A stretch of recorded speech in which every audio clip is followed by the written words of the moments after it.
Bismillahirrahmanirrahim. Assalamu alaikum. My name is Hassan and today we are going to convert .flv and .ts video file into MP4 in Windows 10 or Windows 11.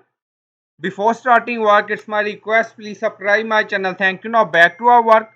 Now on screen you see video files. Right click on it and then you see properties, so click on it. Now you see type of file .ts. Now close. Again right click and then click on properties. Now you see type of file .flv. Now close. So we are going to convert these two files into MP4 by changing file name extension.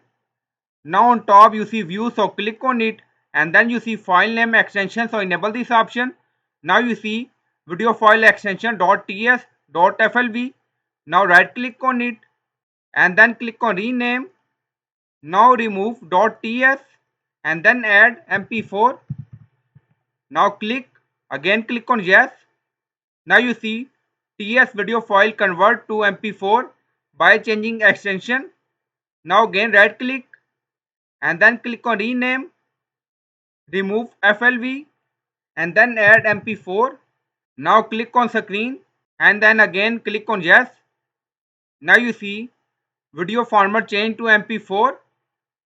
So in this way you can convert .ts and .flv video file into MP4 by changing video file extension in Windows 10 or 11. So I hope you like this video. Please like, comment, share, subscribe. Thank you for watching.